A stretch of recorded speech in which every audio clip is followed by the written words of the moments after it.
Ce programme est financé par les amis et partenaires du ministère de Joyce Meyer.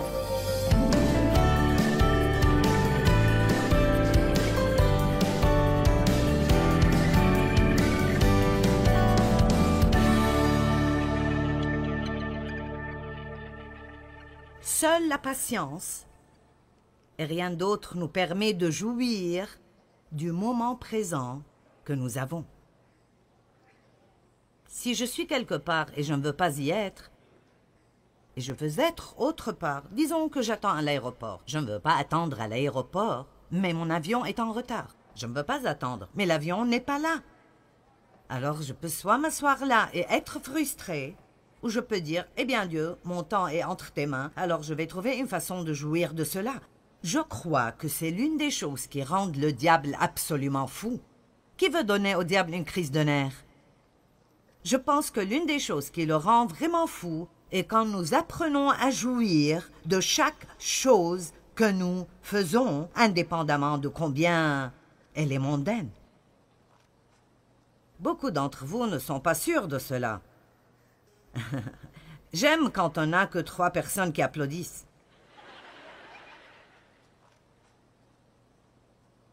Vous savez, Dieu ne veut pas que nous jouissions seulement des vendredis et des vacances et des fêtes et de quand nous pouvons acheter ce que nous voulons. Il veut que nous jouissions de chaque petit moment solitaire qu'il nous donne, chaque moment, parce que le plus grand don que Dieu nous donne est le moment présent que nous avons. Le moment présent que nous avons. Alors je veux vous demander de, pas maintenant alors que je parle, mais plus tard, aujourd'hui ou dans les 2 jours suivants, prenez le temps d'être vraiment honnête envers vous-même et demandez-vous, de combien de ma vie est-ce que je jouis vraiment?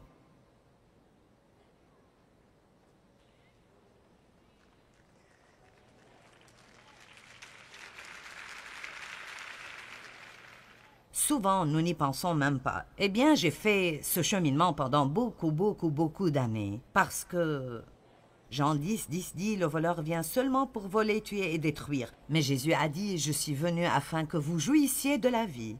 Une vie abondante, pleine jusqu'à ce qu'elle déborde. Alors, même si Jésus est mort, d'abord, pour notre salut, il est mort aussi pour que nous puissions jouir de tout moment en particulier dans nos vies.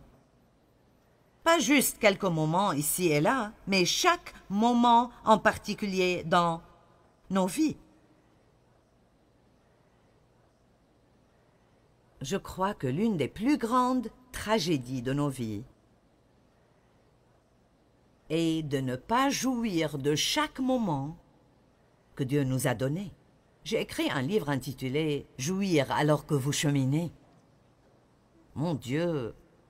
Quand je pense à mon ministère même, il y a tellement de cela dont je n'ai pas joui, parce que j'étais si désireuse d'essayer de le faire grandir. J'étais dans une réunion beaucoup plus petite que celle-ci. Il y avait peut-être 400 personnes là-bas, et il y avait beaucoup de leaders. Et j'ai pensé, eh bien, je prierai pour tous ceux qui ne se réjouissent pas dans le ministère. Et alors j'ai dit, je voudrais offrir de prier pour toutes personne qui est dans le ministère qui peuvent dire qu'ils ne jouissent pas du ministère. Et je ne pouvais pas le croire. Il y avait littéralement des centaines de personnes dans le ministère appelées à faire le plus grand travail sur terre, mais elles n'en jouissent pas parce qu'ils essayent d'arriver quelque part où ils n'étaient pas. Si mon église pouvait être un peu plus grande, si je pouvais avoir un nouveau bâtiment, nous serons toujours heureux quand nous nous marions, quand l'homme que nous épousons arrête de nous dire quoi faire, quand nous aurons une plus grande maison et une gouvernante pour nettoyer, et quand la gouvernante ne nous hérite pas alors qu'elle nettoie la maison. Allons, vous me suivez? Quand nous aurons un travail différent, quand nous aurons une promotion au travail. Non, non, non, non. Si vous ne pouvez pas jouir de la vie maintenant, vous n'en jouirez jamais quand? Parce que ça ne se rapporte pas à ce qu'on fait, c'est quelque chose dans notre attitude.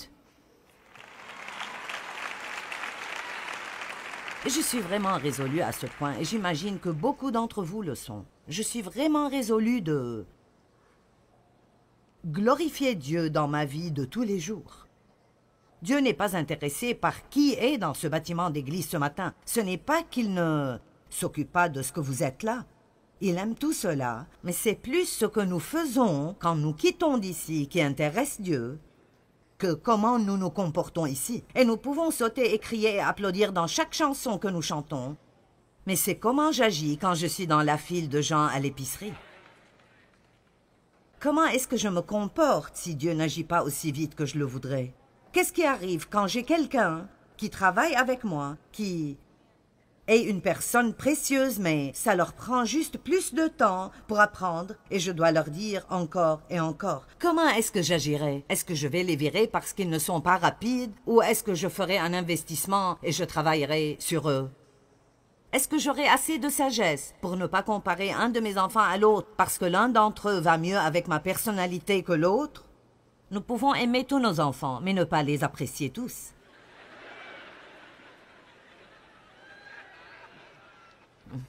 Beaucoup d'entre vous n'admettraient pas cela, mais mon fils aîné, il ne me plaisait juste pas. Et il le sait, il a 48 ans maintenant, et les choses vont bien. Vous pensez, mon Dieu, 48, quel âge as-tu?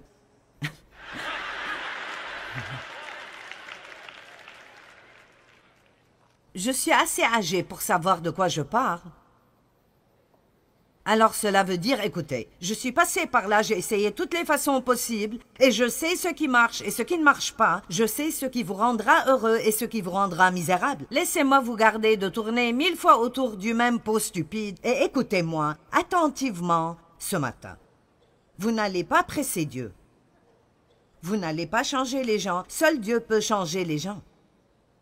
Priez pour les gens. Ils emballeront des choses. Alors Joyce apprend comment laisser passer et fermer la bouche. J'ai un épi ici et je passerai probablement toute ma vie à faire ceci. Alors fais-le et en silence. Amen. Et quoi que vous fassiez, apprenez à jouir du chemin au travail le matin. Apprenez à jouir de vous asseoir à côté de cette personne au travail dont vous n'aimez pas vraiment la personnalité, mais rappelez-vous que Dieu les aime. Apprenez à faire ce travail que vous n'aimez pas et vous pensez « Je serai heureuse si j'obtiens une promotion ». Vous savez combien de gens sont invalides et aimeraient avoir votre travail? Vous savez combien de personnes aimeraient pouvoir se lever et aller au travail que vous haïssez et détestez, ou combien de personnes doivent marcher partout où ils vont et ça ne les dérangerait pas de conduire dans les embouteillages avec lesquels nous avons des problèmes chaque jour? Et vous savez, vous venez à l'église le dimanche et on vous rappelle ces choses. Nous savons tous que c'est juste, mais je vous dirai où vous devez vous rappeler. C'est quand vous êtes seul. Faites une réunion avec vous-même. Nous avons lu Éphésiens 4 qui dit « Renouvelez tous les jours votre attitude et vos pensées. » Nous devons travailler chaque jour sur notre attitude. Je crois que nous sommes des gens qui sont loin pour vivre la vie ordinaire de tous les jours d'une façon très surnaturelle. Amen. Nous ne pouvons pas nous attendre à ce que quelque chose de spectaculaire arrive tout le temps. Dieu est dans l'ordinaire. Il est là dans toutes les petites choses simples que nous traversons hâtivement parfois, et puis nous manquons les opportunités que Dieu nous donne d'être une bénédiction pour quelqu'un d'autre, parce que nous détestons déjà la chose ordinaire. Regardons Jacques 5, 7.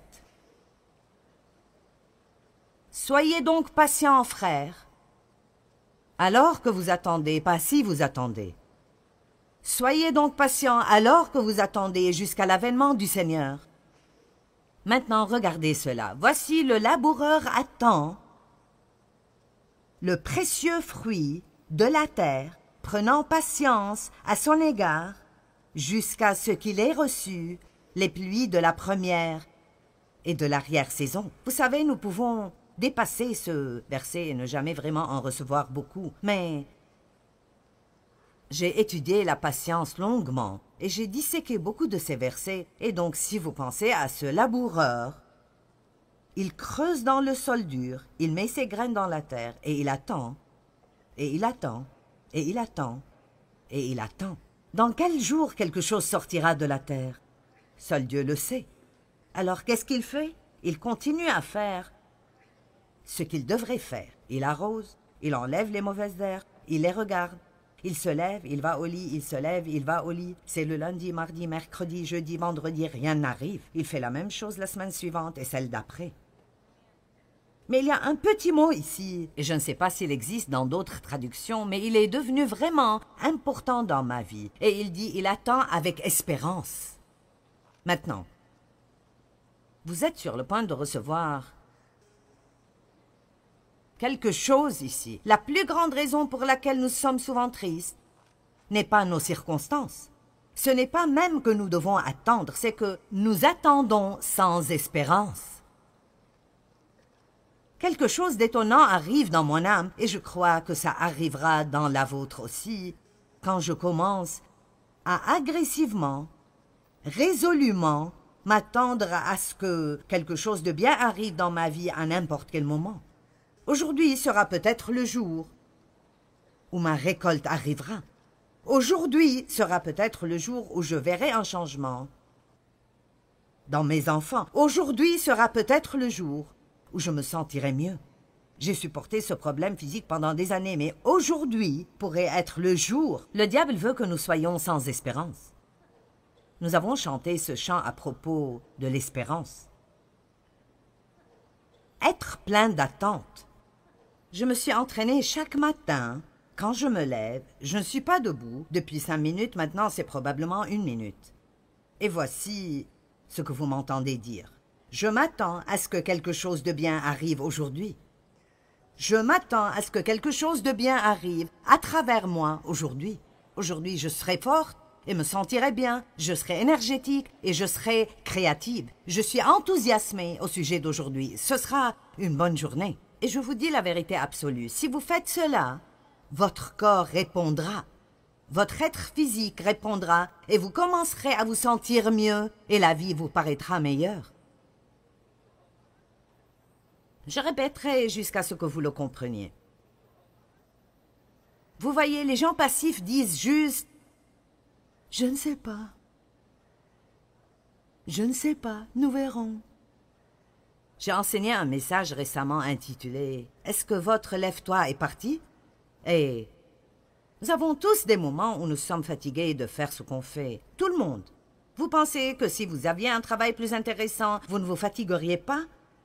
Vous pensez « Oh, j'aurais aimé être Joël, j'aurais aimé être Victoria, j'aurais aimé ceci, j'aurais aimé être Joyce. » Vous savez, je me fatigue de faire ce que je fais. Savez-vous ce que je pensais quand j'étais assise là? Ce n'est pas que je ne veux pas être ici, mais j'ai pensé « J'aimerais être dans une réunion d'église un jour et n'avoir rien à faire. »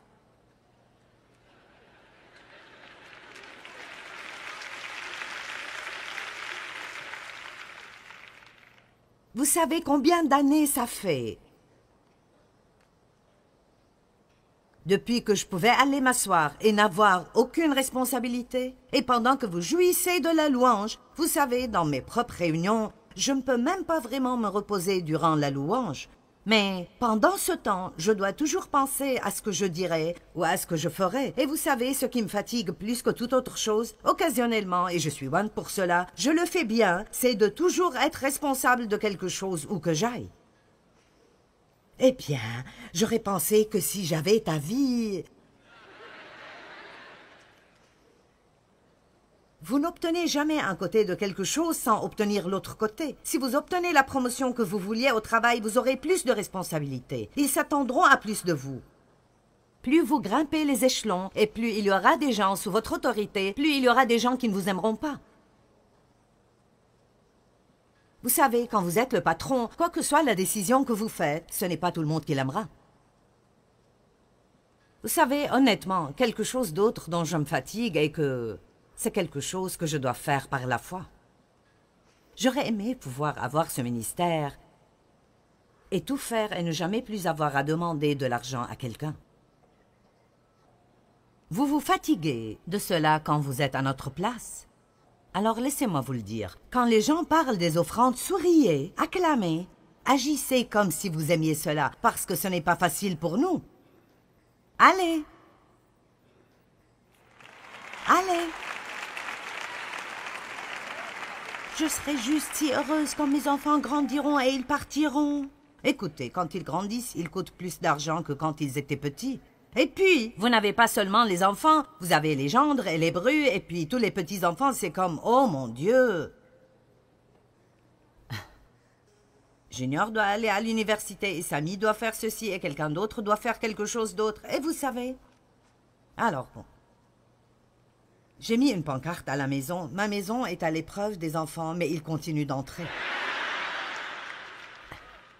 J'aime mes enfants sont ma vie. Mais je vous dis juste que, vous savez, nous voulons toujours quelque chose que nous n'avons pas. Et dans le processus, nous manquons ce que nous avons. Arrêtez d'être si contrariés par ce que vous n'avez pas, que vous oubliez de jouir de ce que vous avez. Quand quelqu'un fait quelque chose de mauvais, n'oubliez pas tout ce qu'ils ont fait dans vos vies qui était bon. Et si nous commencions à vraiment célébrer ce qu'on a, au lieu d'être dérangés tout le temps par ce que nous n'avons pas? L'attente. Quand j'ai l'un de ces jours où je sens que mon lève-toi est parti, et je vous dis juste la vérité, je vous laisse entrer dans ma vie personnelle. Je me lève, je suis dans un autre hôtel. Vous savez, écoutez, j'aime ce que je fais. Je suis si reconnaissante de servir Dieu, mais j'ai une âme tout comme tout le monde. Vous pensez que Paul et sa famille ne se fatiguent jamais d'être en Afrique ou autre part pendant 3 mois? J'ai dit à Dave ce matin, je les admire vraiment de faire ceci. Je vais dans le champ de mission, mais je veux retourner chez moi. Je veux mes affaires, je veux mon café. Je veux mon nom. Vous savez. Donc, je suis comme une missionnaire à 5 étoiles. J'irai, mais...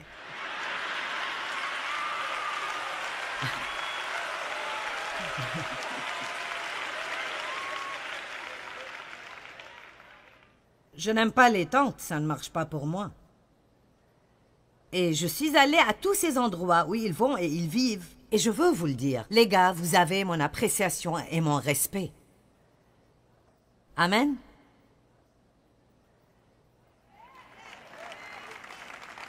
Quand j'ai un de ces jours où je me lève et je dis « Oh, oh Jésus, Seigneur, tu sais quel âge j'ai.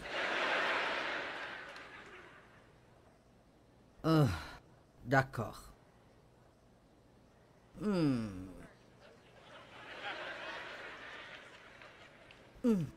Vous savez ce qui m'aide plus que tout? Je m'attends à ce que quelque chose de bien arrive aujourd'hui. Je m'attends à ce que Dieu apparaisse et travaille. Je m'attends à ce que quelqu'un soit guéri physiquement aujourd'hui comme je prêche la parole. Je m'attends au salut. Je m'attends à pouvoir être une bénédiction pour quelqu'un aujourd'hui. Je suis pleine d'attente. Et vous savez ce qui se passe quand je fais cela? Je commence à être excitée. Je commence à être enthousiasmée. Nous devons avoir un peu plus de feu. Qu'est-ce qui est plus beau dans une cheminée? Des cendres froides ou un feu ardent? Amen?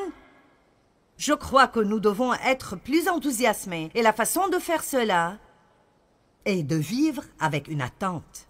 Maintenant, après avoir enseigné ceci il y a 2 semaines, j'ai reçu un rapport qu'une des filles au bureau retournait chez elle et elle a pensé, eh bien, je vais essayer cela, parce qu'elle a un fils qui lui causait beaucoup de problèmes. Et elle a dit, j'ai tendance à détester aller à la maison. Vous savez que quand vous avez des problèmes à la maison, vous pouvez détester rentrer chez vous. C'est vraiment... Elle a dit, donc, alors que je conduisais, j'ai dit, je m'attends à ce que quelque chose de bien arrive ce soir avec mon fils.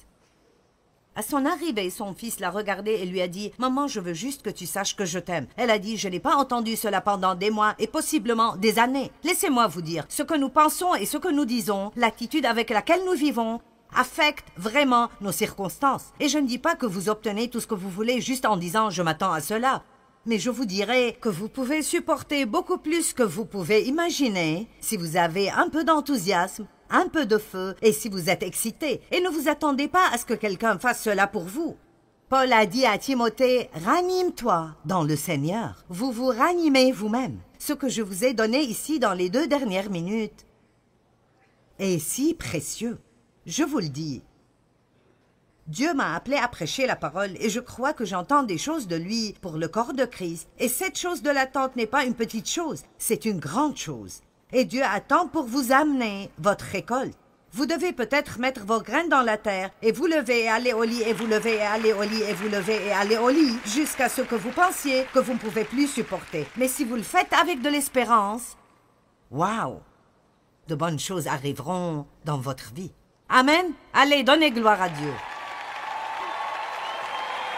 Je m'attends à ce que quelque chose de bien arrive avec moi et je m'attends à ce que quelque chose de bien arrive à travers moi. Écoutez, restez tous calmes pendant juste un moment.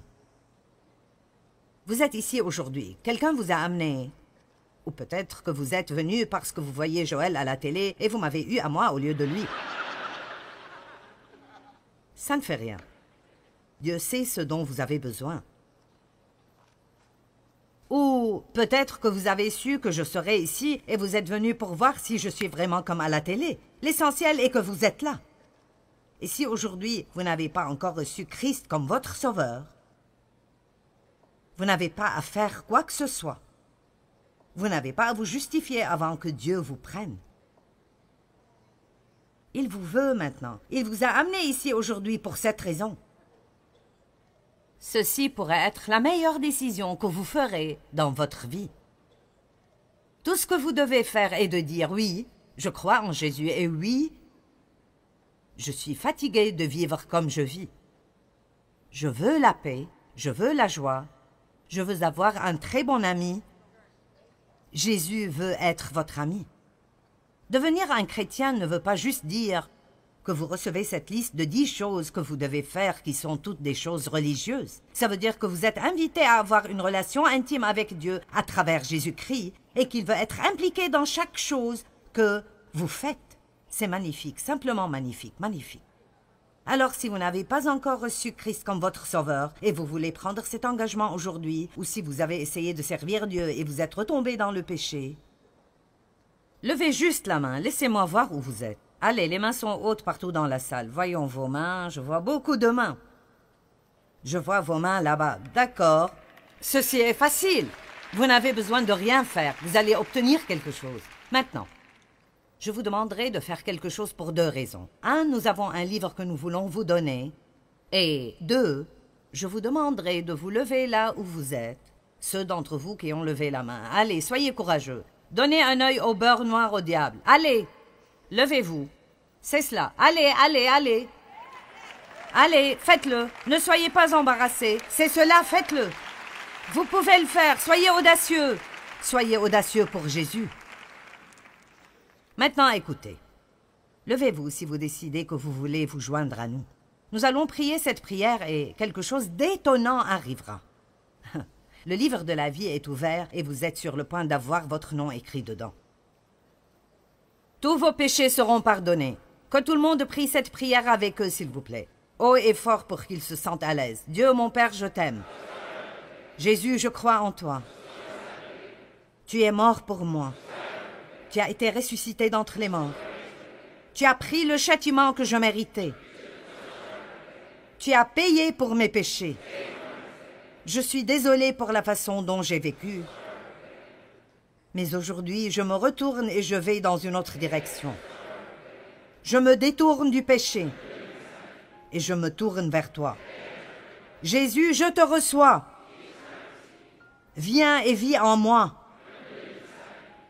Tu es mon sauveur et je suis ton enfant. Prends-moi tel que je suis. Maintenant, fais de moi ce que tu veux que je sois. Merci. Je suis sauvé. Je suis aimé. Et je suis en chemin vers le ciel. Allez, donnez gloire à Dieu ce matin. Amen. Eh bien, Dieu veut vraiment aider chacun d'entre nous à développer une attitude patiente. Il veut que nous apprenions à attendre patiemment le moment qu'il choisit et à lui faire confiance en toutes choses. Et vraiment, c'est la seule façon par laquelle nous pouvons jouir de chaque moment de nos vies. Et la plupart d'entre nous diraient probablement que la patience est un peu difficile pour nous et elle doit être développée. Nous devons apprendre comment l'appliquer dans des situations.